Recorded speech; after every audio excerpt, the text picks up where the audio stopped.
Okay, Assalamualaikum warahmatullahi wabarakatuh dan selamat pagi. So kita nak teruskan dengan sesi yang kedua iaitu essays lah. You know, biasalah chapter 7 ni as I said kan memang penting sebab kita dia topik yang macam-macam dia boleh tanya, MCQ dia boleh tanya, and then dia boleh tanya structure dan dia boleh tanya essay. Jadi disebabkan topik ini agak favorite untuk semua benda, jadi saya memang buat latihan essays lah. Before that kita bincang dulu yang kita dah yang setelah minta awak buat tapi tak banyak pun kan. So ada satu tu soalan essay yang topik minggu lepas, so saya salah bagi tapi tak apa. Kita bincang sikit, bincang yang topik hari ini sahaja. Sekejap ya.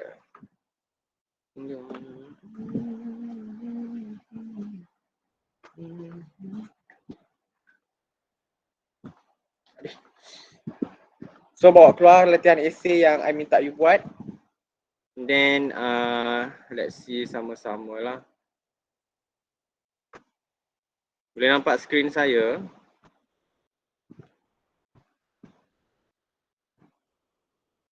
Boleh, sir. Boleh okay. Yang saya minta adalah 2A kan? Explain how an euploidy produces Down syndrome, betul? Betul. Okay. So saya discuss sikit saja, okay. Just that yang ni just nak beritahu lah apa benda yang awak kena ada. So awak tengok soalan yang diberikan, yang ni soalan essay yang sangat mudah ya. Kenapa? Nanti saya akan explain. Explain how an euploidy produces Down syndrome. List 5 characteristic of the syndrome. 10 markah. So basically dia dah kata list 5. Basically satu problem yang you tulis 1 markah. So essay ni sangat-sangat pendek. So basically dia dah pecah dua. Satu di mana about you this explanation, satu you state saja. Now kita nak tengoklah Down syndrome. Down syndrome itu adalah juga nama lain dia adalah conditional trisomy 21. Jadi the first point adalah you kena cakap lah Down syndrome ni adalah trisomy 21. Bila you tulis saja Down syndrome is a condition of a trisomy 21, kita bagi 1 markah. And then awak kena cakap lah trisomy 21 ni dia occur dekat mana? Sex chromosome ke autosome? Dia adalah a form of autosomal trisomy ataupun it is a trisomy that occurs in autosome. If there's a keyword of trisomy 21 and then adanya autosomes, kita bagi dia 1 markah. Itu kalau dia punya description. Now macam mana? How it happens? So you kena cakap lah adanya non-disjunction. Okay, you boleh kata pasal non-disjunction. Adanya non-disjunction during anaphase 1 ataupun 2. In meiosis, kena ada perkataan meiosis. Okay, again kalau ada perkataan non-disjunction during anaphase 1 and anaphase 2 of meiosis, kita bagi 1 markah. Dia akan produce apa? Dia akan produce abnormal gamete lah. So awak kena ceritalah pasal fertilization. And then next adanya fusion, adanya fertilization of normal gamete with an abnormal gamete. Okay, adanya fusion of normal gamete with the gamete with the extra chromosome 21. Benda sama benda sama saja dengan apa yang kita bincang dalam pasir dalam pasir tadi. Okay, ulang je balik. Arise by the fusion of normal gamete with the abnormal gamete, the one yang ada extra chromosome 21. So dia akan produce apa? Dia akan produces fetus with an extra copy of chromosome 21. Ataupun awak boleh buat dalam kurungan 44 plus 46 plus, okay, awak buat macam ni lah, adanya extra copy of chromosome 21. Fetus with an extra copy of chromosome 21. So awak cerita satu-satu. Okay, awak cakap dia adalah condition trisomy 21 occurs dekat autosomes. Sebab dalam trisomy kita belajar ada 2. Trisomy yang kita belajar ada 2. Satu yang dalam autosome, satu yang dalam sex chromosome. Kalau dalam autosome yang kita belajar adalah trisomy 21. Kalau dalam sex chromosome, trisomy apa? Dalam sex chromosome yang kita belajar, apa nama sindrom tu?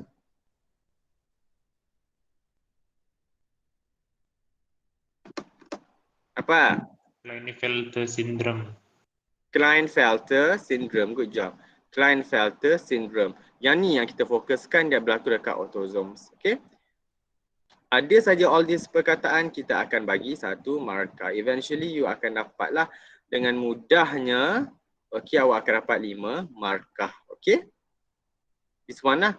Ataupun boleh kata fusion of gamete produces zygote atau fetus with 47 chromosomes ataupun adanya diploid number 2n plus 1. Okay. Awak boleh kata yang mana-mana. Benda yang mudah. Kalau saya akan guna fetus with extra copy of chromosome 21 ataupun fetus with 47 chromosomes dalam kurungan extra chromosome 21. Ada di perkataan, kita akan bagi satu markah. Kemudian awak menjawab soalan yang kedua, list 5 characteristic of the syndrome. Awak boleh letak the first thing mental retardation, adanya sterile ataupun adanya internal problem like respiratory problem, short lifespan, adanya full skin above the eye, adanya broad face and slanted eyes. Yang ni yang karakteristik paling utama. Muka yang lebar dan mata yang runcing. Tolong jangan letak broad face, lepas tu awak poin kedua slanted eyes. Tidak. Dia akan ada perkataan and slanted eyes. They go together. Okay, hanya adanya broad face and slanted eyes, increased risk of leukemia, sebab ada banyak masalah dalaman sebelum ada penyakit lain lah. Dan adanya all this lah short limb stature. Yang banyak ni awak ambil 5 sahaja. So sayangku, nanti awak gunakan ni letak di dalam you punya extra notes. The characteristic of Down syndrome. Memang dalam you punya syllabus. Okay. Alright. Clear? Clear, sir. Okay, next kita nak buat soalan yang seterusnya. Boleh keluar awak punya sekeping kertas. Ingat cakap sir. Tolong buat ayat yang penuh tetapi dalam bentuk bullet point supaya senang awak nak check satu-satu. Okay, tetapi kalau dalam exam, bolehkah awak buat macam tu? Satu ayat apa tu awak buat bullet point? Tak boleh. Tak boleh, kena buat dalam bentuk perenggan. Cuma dalam latihan, tolong buat satu baris, satu ayat, selang satu baris. Supaya senang nanti awak betulkan bawah tu satu muka. First muka as I said, di bahagian atas awak buat yang awak buat. Kemudian nanti kita semak jawapan. You semak and then awak boleh tulis ayat yang betul. Ayat awak tu awak tulis lagi sekali dekat bawah supaya itu adalah esei yang menggunakan ayat awak. Jangan guna ayat saya. Boleh guna ayat saya. Saya dah ubah ayat yang lebih mudah nak faham. Tapi kalau awak guna ayat saya boleh, nak guna ayat kamu tu berdasarkan ayat saya pun boleh. Itu lagi senang kamu nak faham, nak dapat markah, nak kuasai esei lah. Okay, tolong buat satu soalan satu page. Nanti datang college saya nak tengok. Okay, so kita start dengan soalan yang kedua. Boleh keluarkan the first paper. Dalam tempoh 12 minit, semua anak-anakku. Okay, dalam tempoh 12 minit, sila tulis this essays. Saya hantar dekat chat. Discuss non-disjunction involving sex chromosomes in women and its consequences. Titik 10 markah. 12 minit. 2 minit utama awak nak cari point, 10 minit tu awak tulis ayat terus. Okay? 2 minit tu memang kita nak brief. 10 minit tu awak terus tulis. Discuss non-disjunction involving sex chromosomes in women and its consequences. 10 marks, 12 minit. 10.55 kita berhenti tulis. Boleh mula jawab sekarang.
Okay, start writing. Soalan tanya, discuss non-disjunction involving sex chromosomes in women and its consequences. Kalau kita ingat balik, sex chromosomes in women adalah XX. So apa yang berlaku ialah what would happen sekiranya XX ini dia tidak divide properly. Okay, non-disjunction. Dia boleh ada dua possibility. Sama ada, the first one adalah the gamete itu, ada dua possibility. First adalah gamete itu akan mempunyai satu extra copy of X. Satu lagi gamete langsung tidak ada X chromosome. Langsung tak ada X langsung lah. So apa yang berlaku ini yang dia punya yang kita nak discuss. What would happen. Dan kita kena cerita juga pasal dia punya fertilization lah. Sekiranya let's say XX ini bertemu dengan sperm yang carry X. Okay, bertemu dengan sperm yang carry Y. And then yang gamete ini pula what will happen, yang gamete yang tadi X ni, egg yang tadi X ni, what will happen kalau dia bertemu dengan sperm yang bawa X, dia bertemu dengan sperm yang bawa Y. So this one yang you need to discuss, the consequences which is following fertilization with normal sperm. Okay, now kita tengok. I just go through saja sebab kita dah discuss tadi. Women carry 2 X chromosomes ataupun XX chromosomes, satu markah. Okay, first you have to say that women akan carry 2 X chromosomes when sex chromosomes fail to separate during meiosis. Okay, ataupun non-disjunction may occur, you boleh buat di sini jugalah. Ataupun dalam kurungan awak tambah sini, non-disjunction may occur during meiosis 1 and meiosis 2 and meiosis 2. Some of the gametes akan receive both X chromosomes. Okay, satu gamete akan obtain both copy of X chromosome, satu. While the other gametes have no sex chromosomes. Point yang keempat. Dua ayat je pun actually awak dah dapat actually banyak markah. First adalah you kena cakap women carry 2 X chromosomes. Non-disjunction may occur during meiosis 1 and meiosis 2. Ataupun sex chromosomes may fail to separate during meiosis, which is non-disjunction lah. Apa akibatnya? What is the consequences? Akan ada dua type of gametes produced. Sama ada satu gametes yang have received both X chromosomes, satu gametes have no sex chromosomes. Okay? Now kita kena cerita pula the next. What will happen sekiranya ada fertilization. So kita cerita satu-satu. Okay? When the gamete carrying the XX chromosomes combined with gamete Y during fertilization, combined with sperms carrying Y chromosome during fertilization, dia akan result in XXY zygote. Okay, so awak cerita yang this one first. XX ni form dengan the sperm yang Y. Semua awak cerita. So the excess gamete may combine, may fuses, may fertilize with sperm carrying Y chromosomes that akan producing XXY zygote. This is known as Klinefelter syndrome. Point yang ke-6. This one 1 point, this one 1 point. So awak cakap adanya formation of XXY zygote. This is known as Klinefelter syndrome. Itu kalau XX plus sperm yang bawa Y. What would happen kalau XX ni dia fertilize dengan sperm yang bawa X? Okay, when XX gamete combine with the sperm carrying X during fertilization, this will produce XX zygote. This is known as meta female ataupun this is known as trisomy X ataupun super female. Okay, yang ni kita tak belajar dalam syllabus tapi awak kena tahu. Okay, sila tambah. Okay, this one yang kedua. Itu kalau yang XX gamete ni, satu gamete yang ada both copy of X chromosome. Now kita kena tengok pula gamete yang tak ada bawa X chromosomes. So when gamete with no X chromosomes, okay, when gamete with no X chromosomes fertilize with sperm carrying X gamete, dia akan producing XO zygote. This is known as Turner syndrome. So kalau gamete yang tak bawa X chromosomes tadi fertilize dengan sperm yang bawa X chromosomes, dia akan become Turner syndrome, XO zygote. This is known as Turner syndrome. Sampai Turner syndrome ni saja awak dah dapat 10 markah. Now kita nak tambahkan lagi what will happen sekiranya gamete yang no X chromosomes ini, gamete yang with no X chromosome ini, dia fertilize dengan sperm yang bawa Y.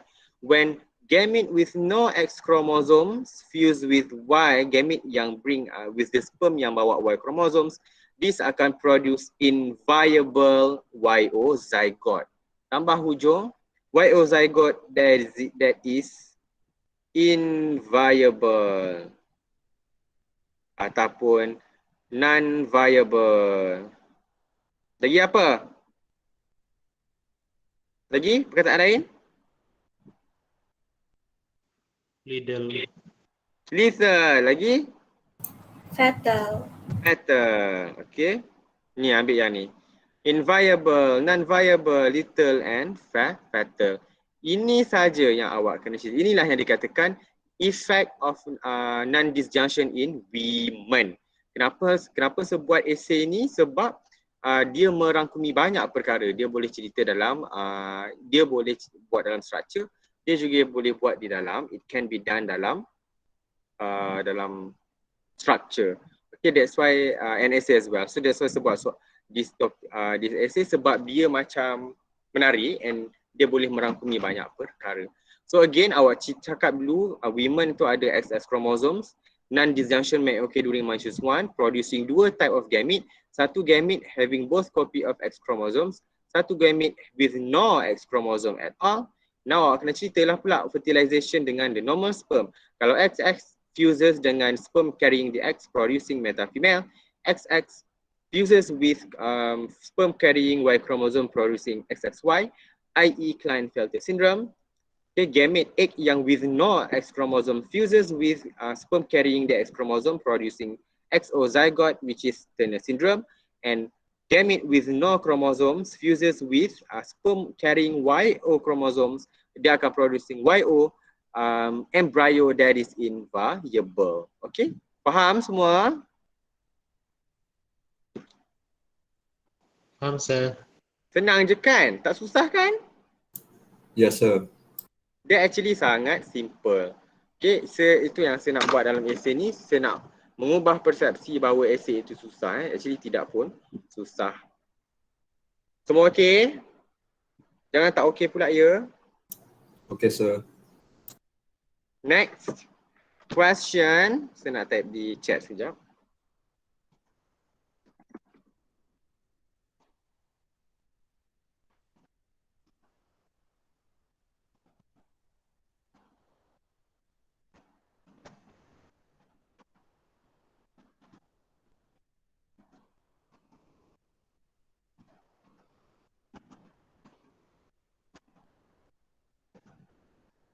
Okay, next question. Explain aneuploidy in terms of its cause and effect.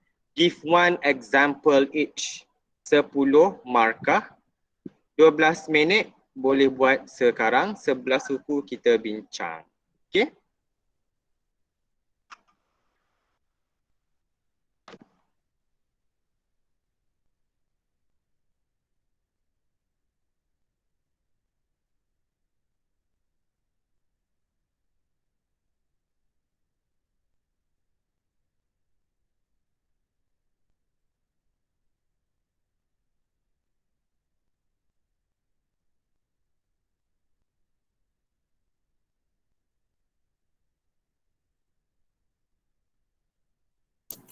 Sir. Sir. Ya Alif, kenapa? Yang aneuploidy ni, sir, ini yang abnormal number of chromosome tu kan? Ya, betul. Okay, sir. Thank you.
Okay, berhenti menulis. Next question, kita tengok soalan minta explain the aneuploidy in terms of its cause and effect. Give one example of each. So awak kena ingat aneuploidy yang awak belajar, okay, apa itu aneuploidy? N. From the word N itu merujuk kepada satu. Apa yang satu? Ploidy itu kromosom, satu ploid. So basically dia menunjukkan adanya satu sama ada penambahan ataupun pengurangan satu kromosom. Penambahan ataupun pengurangan satu kromosom. Dan ia berlaku dekat both, it can occur both dekat autosom dan juga sex chromosomes. Okay, penambahan pun boleh berlaku dekat autosom, dekat sex kromosom. Pengurangan juga boleh berlaku dekat autosom dan juga sex kromosom. Yang ini yang kamu kena explain. Apakah contohnya? So apa itu dia? Aneuploidy. Aneuploidy is a type ataupun change in the chromosomal number ataupun adanya addition, tambahlah sikit. You nak tambah pun boleh, nak kurang, nak kata nak tambah kena tambah lah, which is adanya penambahan one copy. There are addition or removal of one copy of chromosomes pun boleh. Tapi you kata adanya alteration in chromosome number saja pun kita bagi markah. Nak tambah di sini adanya addition ataupun removal of one chromosomal copy. One copy of chromosome pun boleh. Okay. Disebabkan apa? Which is caused by non-disjunction of chromosomes. Satu markah during meiosis. Ada perkataan meiosis, satu lagi markah. Senang saja, ayat bodoh je pun, ayat pendek je pun awak boleh dapat 3 markah pada masa yang sama. And it brings the type of ataupun alteration in chromosome number which is caused by non-disjunction during meiosis. Satu ayat itu ada 3 markah. Punyalah senang. Okay? Dan awak kena katalah, again as I said, aneuploidy tadi can occur in both autosom dan juga sex chromosomes. So the non-disjunction can actually occur in both. Kena ada perkataan both. Kalau tak ada, make sure ada perkataan autosomes and sex chromosome. You have to say this, autosome and sex chromosome. Ada perkataan dua ini, kita akan bagi satu markah. Okay. Next, you explain lah apa itu non-disjunction. Chromosomes akan fail to separate. Bila dia fail to separate, apa yang dia akan menghasilkan? Dia akan menghasilkan abnormal gamete with either an extra copy of chromosomes ataupun lack a copy of chromosomes. Ada perkataan this, fail to separate, producing abnormal gamete with extra chromosomes and a copy and a chromosome with, and a gamete with lack chromosomes. Kita bagi satu markah. Okay? Now awak ceritalah balik. Apa yang berlaku kalau kromosom yang ada extra tu fuse dengan gamete yang normal? When a gamete having extra chromosomes and +1 fertilize dengan normal gamete, dia akan menghasilkan zygote yang trisomy. Dia akan producing zygote with extra number of chromosomes. So gamete having extra chromosome and +1 fertilize with the normal gamete, apa berlaku? Dia akan menghasilkan zygote with an extra copy of chromosome ataupun 2n+1. Contohnya adalah, this condition is known as trisomy. Contohnya awak bagilah adanya Klinefelter syndrome and trisomy 21. Okay, you have to explain satu-satu. So kalau this gamete ada extra chromosomes, fuse dengan normal gamete, dia akan producing a zygote yang trisomy, which is contohnya adalah Klinefelter dan juga trisomy 21 ataupun Down syndrome. Itu kalau ada penambahan satu kromosom. What will happen sekiranya ada pengurangan satu, the copy of chromosome in the gamete. So when a gamete, awak ceritalah pula the next scenario. When a gamete having less chromosomes, which is n-1, when a gamete having less chromosome is fertilized with the normal gamete, dia akan produce zygote yang lack a copy of chromosome ataupun dia akan producing a trisomy, a monosomy zygote. Dia akan produces a zygote with less number of chromosomes ataupun 2n-1. Contohnya adalah Turner syndrome, okay, monosomy X, which is Turner syndrome, ataupun monosomy 21. Ini sekiranya berlaku dekat autosomes. You bagi contoh setiap satu, dapat satu markah. You explain and then you bagi contoh, any of the contoh, you akan free dapat markah.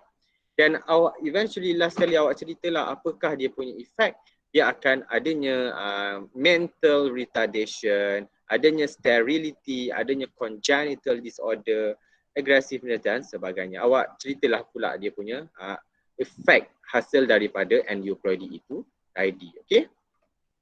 Clear macam mana cara nak explain? Clear, sir. Yang lain okay?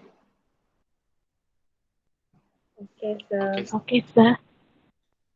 Okay, last sekali, last essay. Lepas tu saya nak awak semak.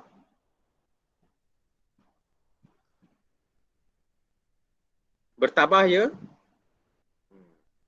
Sekejap.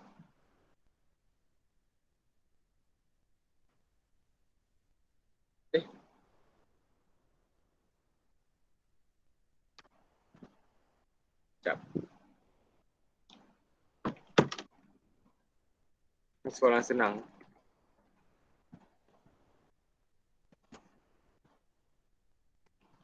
Differentiate between Klinefelter syndrome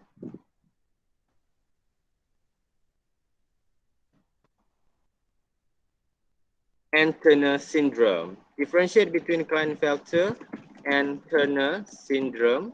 Itu saja. 10 minit dari sekarang, 10 markah. Mula sekarang 10.30 kita bincang. Buat table pun boleh. Tapi make sure awak tahu macam nak buat ayat.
Okay, kita discuss sebab yang essay ni pendek saja.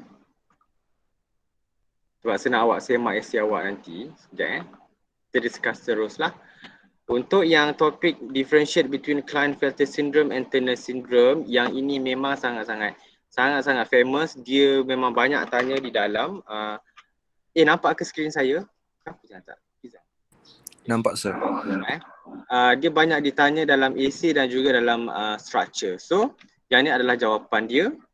Ingat, bila kata differentiate, ada 3 perkataan azimat yang awak kena guna. The first one adalah But, right, Whereas. while and whereas. So, awak guna 3 perkataan ini saja. Okay, guna 1 pun tak apa. So, awak akan katalah Klinefelter syndrome is an example of trisomy, whereas while but Turner syndrome is an example of monosomy. Satu perbezaan yang awak buat, kita bagi 2 markah. Ibaratnya ini 1 markah, ini 1 markah.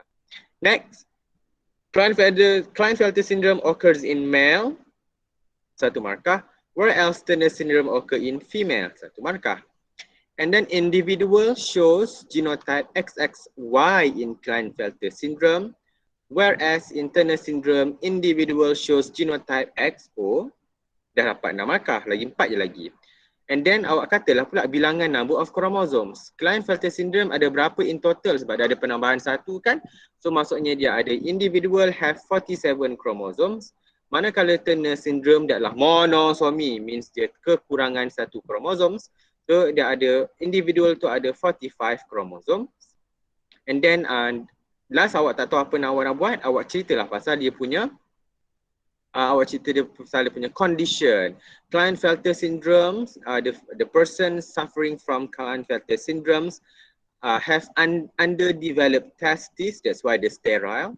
Manakala Turner syndromes, dia juga ada, dia tidak ada testes tetapi dia ada underdeveloped ovary. Tetapi satu persamaan diorang adalah bila dua-dua underdeveloped sexual reproduction organ, dua-dua adalah both are sterile. Tapi ini bukan persamaan, ini adalah dia punya similarities. So awak jangan tulis ni cuma kita nak kata saja. Ini adalah dia punya similarities.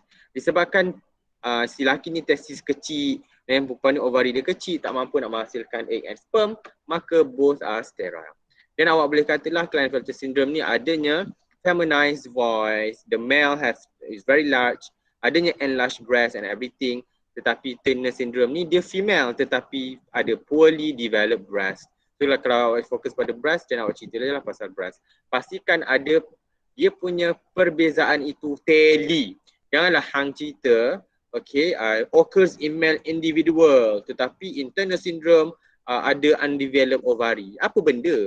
Benda tak tally. Make sure bila perbezaan tu dia tally dengan apa yang awak nak membezakan.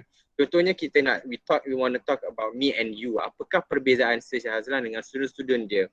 Sir Shahazlan ni pendek, student dia tinggi. Macam tu. Siapa yang jumpa saya tahulah saya memang pendek.